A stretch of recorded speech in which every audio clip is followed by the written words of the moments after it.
के साथ ये मंच साझा हम लोग इसलिए कर रहे हैं कि वोट की चोट कैसे देनी है वह रास्ता आपको दिखाना चाहते थे। ये रास्ता है। चौधरी चरण सिंह की पुरानी खोई आपकी जो ताकत थी वह आपकी ताकत थी। अगर उसे हासिल करना चाहते हो, अभी जो आंदोलन चल रहा है आप भी इस चीज को देख रहे होंगे, इसमें कोई जात पात का सवाल नहीं है। जो रामजी लाल सुमन जी ने बेखूबी बात कही, मैं भी वो दिन देखना चाहता हूं। मैं भी उस समाज की कल्पना करता हूं जहां मतदान करने में जब आप जाएं तो आपके जीविका से जुड़े अहम मुद्दों को आप जहन में रखें, दिमाग में रखें और मतदान करें। लड़ने वाले की जात की खोज ना करें। मैं भी वो दिन देखना चाहता हूं कि अखिलेश यादव जी मथुरा से चुनाव लड़ें और मैं गाजीपुर से चुनाव लड़ूं।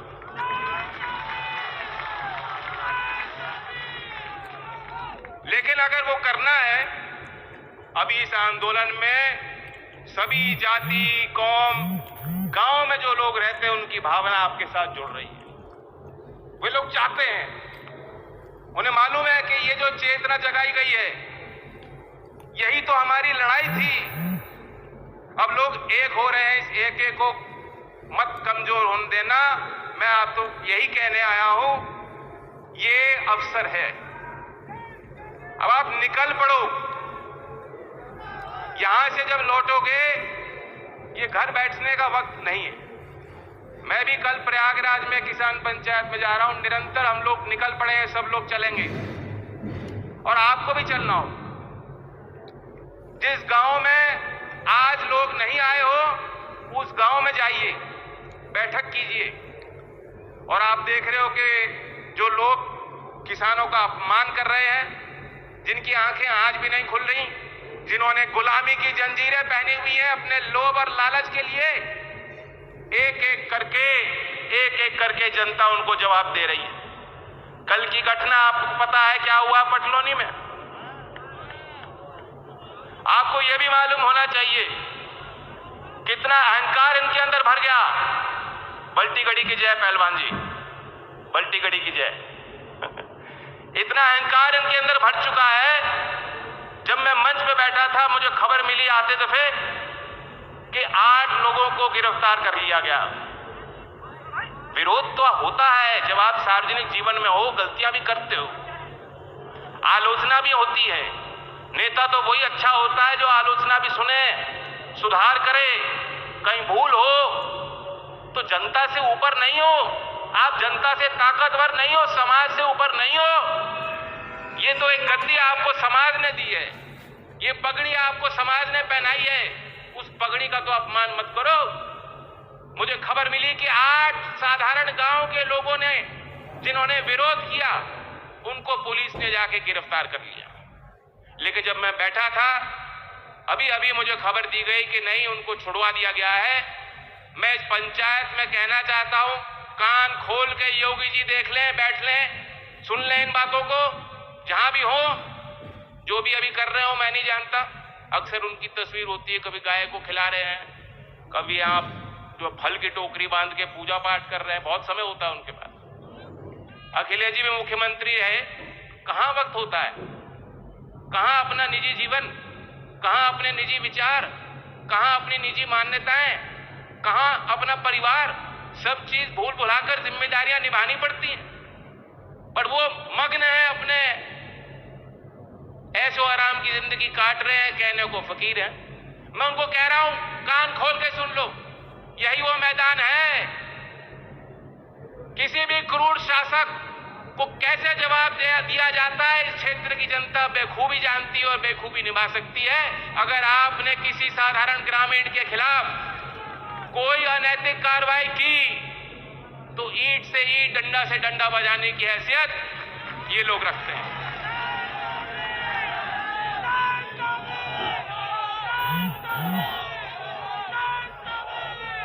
और जो सामाजिक समरसता, जो सामाजिक गठजोड़ हमें बनाने हैं, बड़ी होशियारी से आप लोग,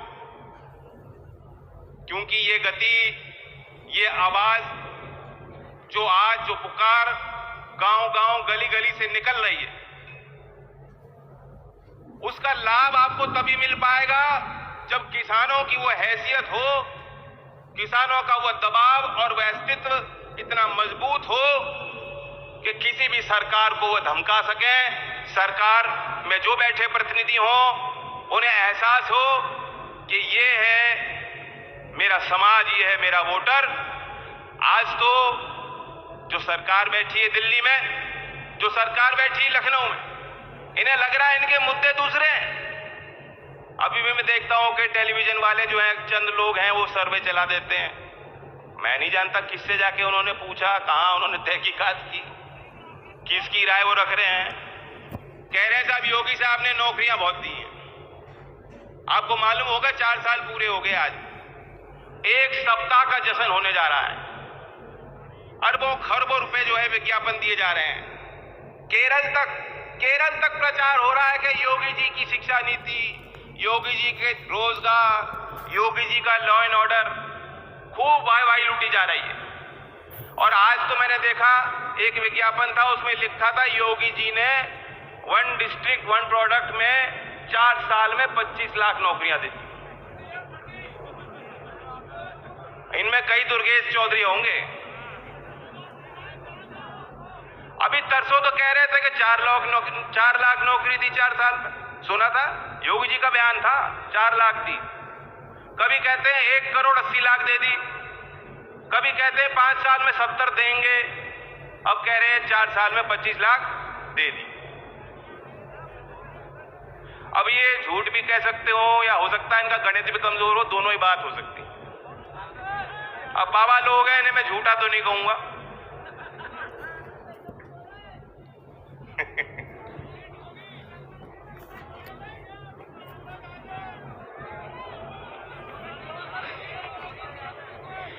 कानून को आप कितना समझते हो? क्योंकि यहां इसी स्थान पंचायत हुई, उस समय भी ये बातें की गई। कानून को समझ रहे हो? ये जो कानून मोदी जी लाना चाहते हैं जबरन, आपातकालीन में लाए, किसी से पूछा नहीं, किसी ने मांगा नहीं। आज 114 दिन हो गए, 114 दिन हो चुके हैं।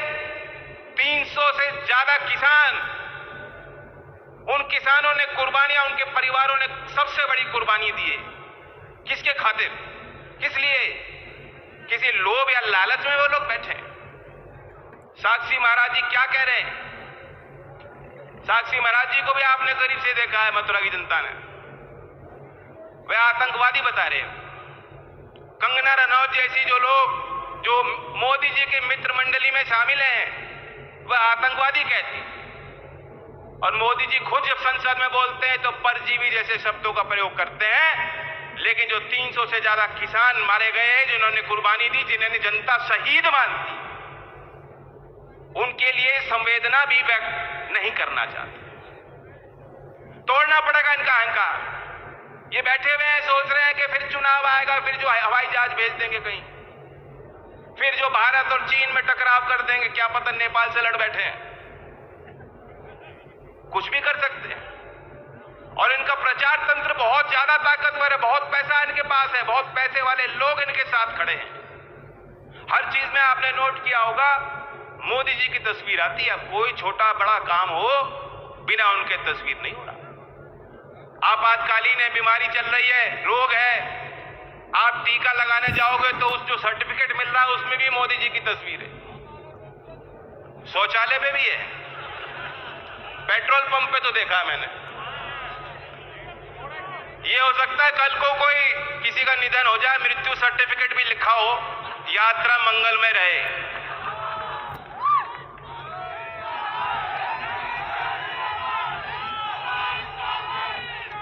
इसकी काट, हालांकि कुछ पत्रकारिता से जुड़े हुए जो अच्छे भले लोग हैं, वे कोशिश कर रहे हैं, वो लिख रहे हैं। सरकार उनको घेरती है, निरंतर दबाव बनाती है, लेकिन फिर भी लिख रहे हैं। मैं उनको दाद देता हूं, उन पत्रकारों, हम लोग उनके साथ खड़े हैं, उन बुद्धिजीवियों के साथ खड़े, ये पब्लिक उनके साथ खड़ी। लेकिन ये जो इनका तंत्र है, इसकी काट आपको ढूंढनी पड़ेगी। अब आप तो साइकिल पे निकल जाते हो, तो गांव का साधन है, ट्रैक्टर पे निकलो, बैलगाड़ी बुग्गी पे बैठो, साइकिल में निकलो, और यहाँ तो दावत होती है तो कई कोसों दूर तो पैदल चलते हो आप लोग, चलते हो कि नहीं? चिंता ना करो, 9 वारों को कुछ नहीं कह रहा मैं, वो खोटेलों पे ज्यादा है वो बात लागू। आपके आपस में तार बहुत मजबूत हैं, आप इन रिश्तों को निभाते हो। ये ब्रज के संस्कार, ब्रज की पुरानी संस्कृति है, रीति रिवाज है, इन्हें मजबूत रखो। इनके सहारे किसान की बात, किसान की लड़ाई को धार देते रहो। मैं सुन रहा था सरदार सिंह खड़े हुए, जनता कितनी दयालु होती है। पहले लोगों को थोड़ा धैर्य टूट रहा था आपका, हमारे बाबा खड़े हुए, मैं कहा भाई बुलवाओ। जब सरदार सिंह ने रिश्तों की बात कही तो वही जनता दयालु, उन्होंने कहा बोलो बोलो बोलो।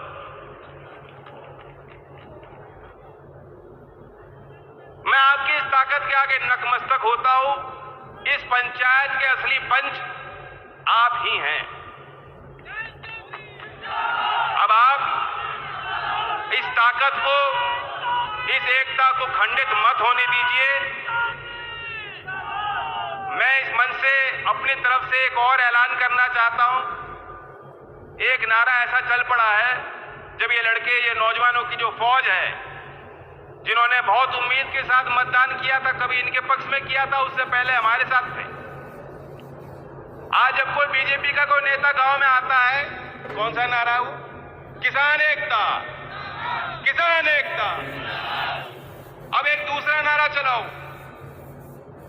भाईचारा जिंदाबाद, भाईचारा जिंदाबाद। यहां से तो बहुत उठाया आप लोग, जो है मस्ती ले रहे हो। भाईचारा जिंदाबाद।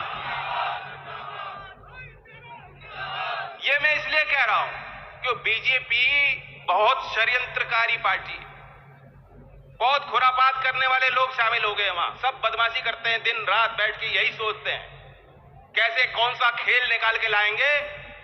उन्होंने बात चलाई कि ये तो किसान नहीं है, ये तो जाटों का आंदोलन, और ये दिखाया कि अमित शाह ने सारे जाट नेताओं को, सारी जाट फौजों को बुला लिया और उन्हें खूब लताड़ के कहा कि तुमसे एक नेता नहीं संभल रहा, जाओ तुम जाटों को ठीक कर लो, किसान विसान नहीं है। मुझे तो दिल पे चोट लगी वो बात सुन के। अगर कोई किसान हितैषी है, हमारी ताकत इन बातों को उछालने में नहीं है। क्या सिर्फ जाट बैठे हैं? क्या इस सभा में जाट आए हैं? कल मैं प्रयागराज अगर पंचायत होगी, वहां सिर्फ जाट होंगे। कासगंज में अभी जो पंचायत थी, वहां जाट थे। ये एक जाति का विषय है क्या? अरे खेती किसानी। और मैं आपको कहना चाहता हूं, जीवन गांव में आज भी देख लो, बिना हल के, बिना खुरपी के जीवन संभव नहीं है। यानी किसान बिना मजदूर जिंदा नहीं रह सकता। गांव का हर एक गरीब वर्ग, कामगार, कारीगर, उनके बगैर आप जिंदा नहीं रह सकते किसान भाइयों। और इसलिए जो मैं कहना चाहता हूं, बार बार मैं उसी बात पे फिर लौट के आ रहा हूं, हाथ पकड़ लो एक दूसरे का और विश्वास करो एक दूसरे पे। जो लोग बैठे हैं लखनऊ में, वो आपका हित नहीं चाहते। उनकी सारी बात शुरू दंगे से होती है और समाप्त दंगे पे होती है। उनकी सोच, अगर योगी जी आएंगे पश्चिमी उत्तर प्रदेश के किसी क्षेत्र में, किसी जनपद में, उनका एक पांव नहीं उतरता और वो मुजफ्फरनगर दंगे की बात शुरू कर देते हैं। वो कैराना के ऐसे फर्जी पलायन की चर्चा शुरू कर देते हैं। यही नहीं, दूसरे राज्यों में भी जब जाते हैं तो वही बातें करते हैं, उल जलूल। अरे हमें नौकरी की बात करनी है, हमें विकास की बात करनी है। मैं भी यहां जनप्रतिनिधि रहा हूं, घर घर में, गांव गांव में हमने कोशिशें की। मुख्यमंत्री जी थे अखिलेश जी, चर्चा हो रही थी। जो विकास की परियोजना उस समय चल गई, उसके बाद मुझे बताओ, कोई एक सड़क, कोई एक एक्सप्रेसवे यहां बनाओ। ये कट बन गया था, बहुत लड़ाई लड़ी, बाजना का कट भी याद होगा आपको। उसी तरह शेरगढ़ पे जो पुल है, चौधरी साहब ने दिया था, उन क्षेत्रों को जोड़ दिया जहां दुर्लभ होता था इस क्षेत्र में आना। अगर वो शेरगढ़ का पुल ना बना होता तो शायद हम ऐसी सभा भी इस क्षेत्र में ना कर पाते।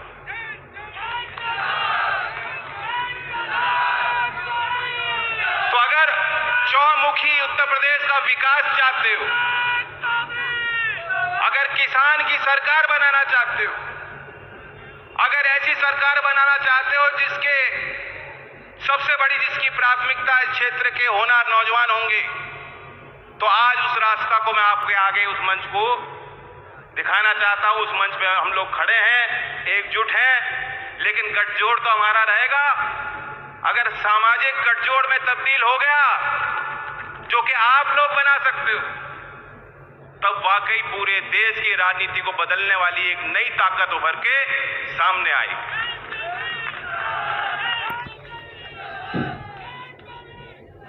मैं भी आपकी तरह सुनना चाहता हूं।